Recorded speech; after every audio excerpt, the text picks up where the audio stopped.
What's up, everybody? I'm Mckenty. This is my second channel, and this is your home for my Twitch highlights and my podcast. So if you like this and you want to see more of that and you want to join the live streams, there's a link to that in the description of this video. And with that out of the way, let's get into it. Sound off in the comments. Alt, real alt, discourse, oppressed, oppression. Let's see what she has to say. For centuries, all people have been oppressed by the way they look. And alternative people have their own culture with their own distinct cultural traits. And it is not something to be appropriated. So the next time you see someone with dyed hair, lots of chains and chunky jewelry and tattoos, tell them, think about it. Tell them to think about what you're doing to the alt community. Because are they real alt? Or is it just cultural appropriation? Think about it. What I love about this is I genuinely can't tell if she's joking or not. If she's joking, this is great. If she's serious, I am concerned for her mental health. TikTok is so advanced that I'm going to guess that this is a joke, but let's see what else she has. She's got a lot of followers here.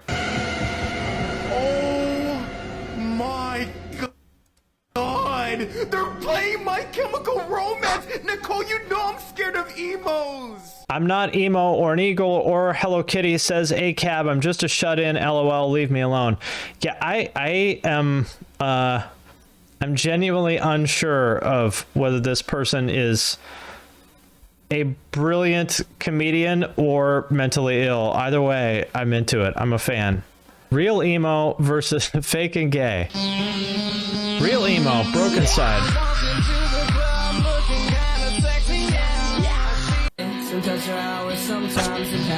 American football is fake emo. Broken side is real emo. I'm on board with this message. If you remember Tumblr absurdist memes, or, you know, kind of the memes of like 2013, 2014, which is like completely postmodern and meaningless, that's the side of TikTok I like. We're just like, nobody knows whether they're being ironic or sincere, including the person who made it, and it doesn't matter. And I love that. Things you can't say unless you're alt.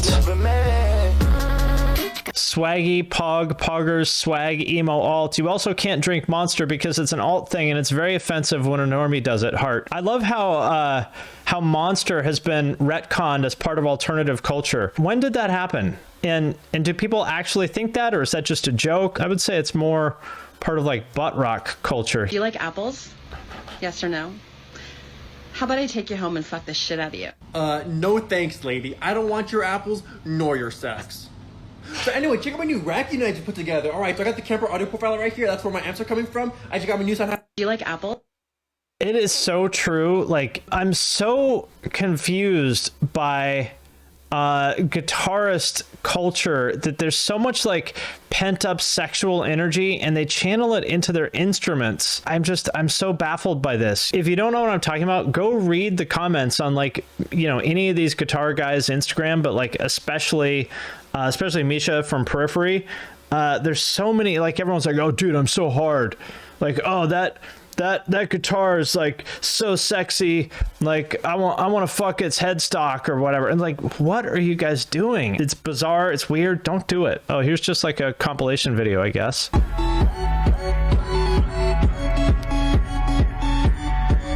remember seeing YouTube videos like this, you know, whatever, 10 plus years ago. I want to know what the kids making these, I mean, I'm assuming they're kids, what the kids making this think of it, because at this point, you know, let's say the kid who made this is like 16 or 17. Let's say these pictures are from 2008. They were like 4 or 5 when these pictures were taken. When I was 4 or 5, the stuff that was 1982. So, you know, when I was 16, this would be like looking at pictures of people wearing, you know, rainbow jumpsuits with roller skates. There's going to be some blanks in their knowledge of what this thing actually was. And I wonder what those blanks are. And I'm not, there's no way that they would know. So I'm not like, oh, these kids don't know anything about scene culture. I'm genuinely just curious, like, what their perception of it is versus, you know, what actually it was. I agree with this from the average poser. Kids probably think we all dressed like that. When I was a kid, I thought every boomer dressed like a hippie back in the day. That's what I thought too, which from talking to my parents and stuff is not true. I saw some kids like this, but maybe once or twice a year, you would see somebody who like took it this far at the mall or something like that. The number of kids who actually dressed like this is pretty much the same as the number of these photos that exist, because they probably actually got this, you know, dressed up once to take these pictures, and that was it. What you think I'm listening to?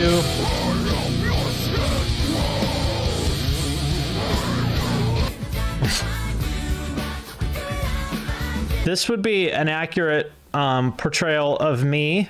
I remember once at my old job, I was sitting there just working and at my desk, listening to whatever random Spotify playlist, and my boss at the time, who is the COO of Discord now, interestingly enough, he walked by and he asked me some question, and he was like, wait, are you listening to Meghan Trainor? Which it was, just because it happened to randomly come up on my Spotify. But I'm into this. If the new thing is that it's okay for alternative people to listen to like mainstream pop, I'm on board with this trend. I think this needs to happen. People saying I look like I'm from 2009 is my favorite compliment. Wow. This person looks like they are, you know, 16 or something like that. I'm just, why do you choose to do this with your life? Hey, I was in some pretty weird shit when I was 16 too. So when I was 16, I was reading hardline fanzines about vegan Reich and shit like that, where they would interview like eco-terrorists, like this guy Rod Coronado, who I think he sank a whaling ship was his thing, and he went to like federal prison for, you know, being a domestic terrorist. That's what I was into when I was 16. So who am I to laugh at kids for dressing like scene kids when I was into eco-terrorism? Ant says, I don't know if you'll like this one because it's about country, but I thought it was kind of funny. Well, I think Ant has splendid taste in TikToks, so we will probably like this one. My head in a mess, girl, I confess, I lied when I said I'm leaving and not coming. This reminds me of, do you guys know this country song, Can't Bait a Hook? It's like gatekeepy country song. It's so good. This is about his disappointment in this girl that he knows who's dating some city slicker who can't even bait a hook. It sucks. He can't Even bait a hook. Another one, this is like the opposite version of it, or the opposite gender version of it. City bitch. Come on now. Yeah. Some goes out to all the country ladies out there. Blue collars, find them girls down in the holler. No twerking, creek swimming. Man, we love our country women. That's not a creek, by the way. This is like a ditch full of like, it's like a drainage ditch. That's not a creek. Creeks have running water. This is just like a muddy ditch. Fast talking, booty popping city bitch. Mini Thin is something else. This guy's nice. I like this guy a lot. Motherfuckers, we're bringing it back. Fuck you, we're doing it again. You thought it was over? You thought this fucking ended in 2010? No, motherfuckers, it's 2008 again, okay? I am the fucking blueprint. I'm gonna sit here and I'm gonna do this all fucking day, okay? To fucking make up holy fucking shit. Fuck. I like this guy a lot. I want to be friends with him. To look like this. And like the fucking... At the age of 16, are you fucking kidding me, dude? Are you fucking kidding me? Why did we stop looking like this? Why did we stop? It's a question I've been asking. Why did we stop? Why did we? We shouldn't have ever fucking stopped. This is back. It's back because I fucking said so, okay? Fuck you. This is what we do now. This is what we fucking do. I'm on board. Okay? Bring it back. Run it back, motherfuckers. MySpace is coming back, okay? It's official. Roaring 20s in full fucking swing, okay? You know what? Fuck it. Rock it with this. You know, I was a little bit early to this. I said this was going to happen in 2019, I think, or maybe 2020. I have a video about it, and I was a little bit early. But guys, I'm never wrong about this stuff. I always know when these things are going to happen. Sometimes I get it wrong by a couple months or something, but I'm never wrong about this shit. And you can see it's happening on TikTok. I was not wrong. Here's one from Ant. You're mine, motherfucker! The elder emo thing is very interesting to me. For anybody who's not familiar with it, you know, basically that just refers to everybody on TikTok who's whatever, 27 or 28, that you know, kind of didn't really stop being emo, but they're not still, you know, it's not like they're frozen in the past and they look and act exactly like they did when they were 17, but they didn't forget where they came from either. And I think the elder emo thing is pretty interesting. You never thought you would see kids grow up because it was such a, you know, youthful, juvenile thing that it seemed hard to believe that scene kids could ever be adults. But, you know, yeah, like sometimes when Grumpy said, we just have office jobs now. That's just kind of the way life goes. But I think the elder emo thing is 28-year-olds sort of having that realization of like, oh, I guess this is who I am. It's not going to like just magically go away. I can't talk right now. I'm doing hot girl.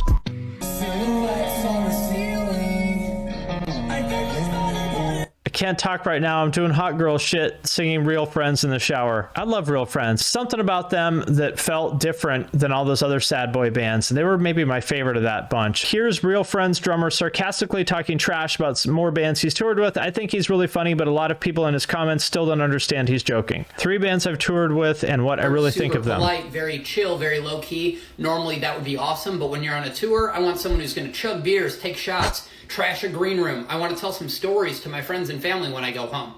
Also, Joe, Nothing Nowhere, is straight edge and like the super, like the nicest, most thoughtful guy in the world. So he's basically saying, yeah, I wish he was a party animal asshole. Call me old fashioned, but combining genres, I don't really think that's okay. Emo, rap, I don't see it catching on. Every Time I Die, super talented musicians, super hardworking. Why all the screaming and shouting, though? I can't understand what you're saying half the time. Exactly. Can't you sing it? Also, jumping off amps and bass drums. That's a liability. Seems Someone could uncalled get hurt for. and a venue could get shut down. Mayday Parade, easygoing, laid back. Maybe too laid back. I see the singer on stage performing barefoot. That has to be a health code violation. No shoes, no show. Also, the drummer's playing these complex drum parts, and it's all flawless. It was like he was trying to make me feel bad about myself. Indirect bullying. Mayday Parade is such an interesting band for me because, like, they're super popular. You know, I don't know. They probably have 2 million Spotify listeners or something, and they've gone gold or some weird shit. And yet, I've never in my entire life met somebody who liked Mayday Parade. I'm very confused as to who their audience actually is. You know, I feel like they're, it reminds me of like one of my wife's friends who's like a little bit alternative, but mostly normie. Like maybe she knows like the Fall Out Boy singles. She likes Mayday Parade. I feel like that's who their audience is. Like girls that are like 5% alternative. I mean, we've all done it, right? We all thought everyone would be so impressed by us listening to some like edgy extreme music. And guess how many of them were impressed? 0. There's this trope in like movies and TV shows and stuff that everyone is super judgmental of what music you listen to or whatever. And it's just not true. We have this idea that we're all the main character in a movie where everyone is deeply invested in what we do and say and think and stuff. But in reality, that is just not true. Nobody cares. This guy's in a crabcore band and makes funny videos about crabcore nostalgia. Here he's performing a funny song about bringing back crabcore style. Let's see what this is. Oh, wow.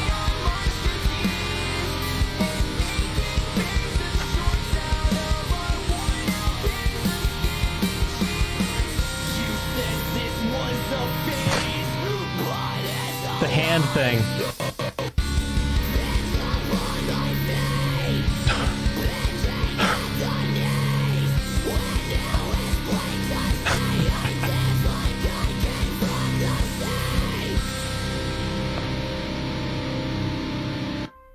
Wow, this is actually like a really good song. I'm impressed. Go check this band out, I guess. Tired Violence. This is good. This guy's talented. A breakdown call out worth waiting for. Oh. Everyone wondering about, you know, TikTok and how to get attention and stuff. Let's see how many. This has 234,000 likes. You do not have to reinvent the wheel. You do not have to create high art to be successful on TikTok. Don't overthink it. You know, this works. Just entertain people. That's all you need to do. People that say they hate pop music or that all pop music sucks are lame and boring. Like, you're gonna tell me that you absolutely hate the music designed by literal teams of people to be as widely enjoyed as possible? Pop is great. I listen to it a lot. Like probably I would say pop and rap are the genres that I listen to the most, because for this exact reason, like it's good. It's made by like extremely talented people who are very, very good at making music, designed specifically to be as appealing as possible. I'm not deeply emotionally invested in it. Half the time I don't even know who the artist is. I just know the song.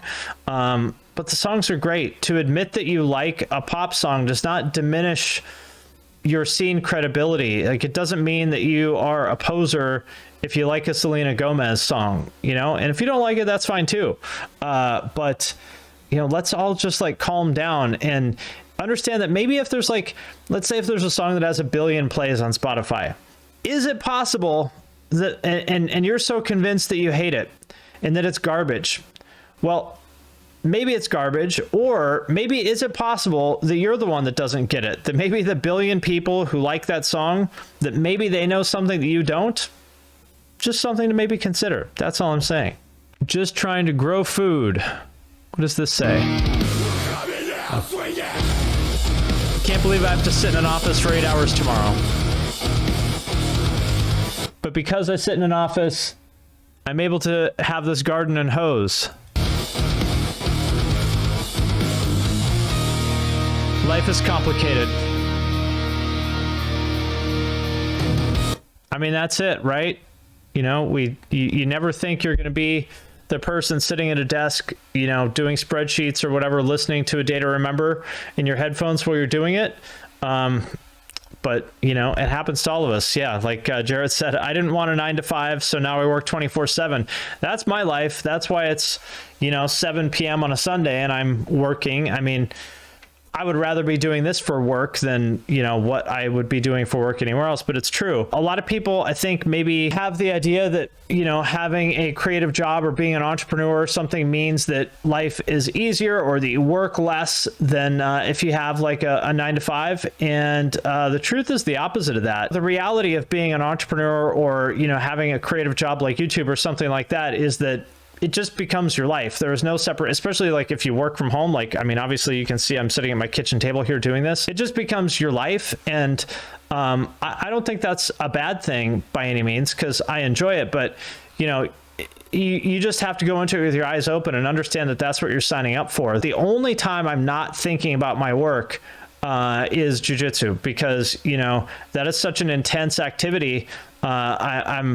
I'm trying not to get strangled, so there's no room in my brain for anything other than that. But that's like the only time that I'm not thinking about work. And that's true whether it's YouTube or you open a restaurant or you start a software company. Like, that's the reality of working for yourself, is it's your entire life. You just got to sign up for that, because if you don't sign up for that and you don't make it your entire life, you're not gonna, it's not gonna happen. I don't know who said this, and maybe it's kind of obvious, but, you know, people say to achieve something extraordinary, you're gonna have to do extraordinary things, and that's true. I guess all of that is not to ask for a medal or to suggest that, like, you know, entrepreneurs, you know, are great or special or amazing or anything like that.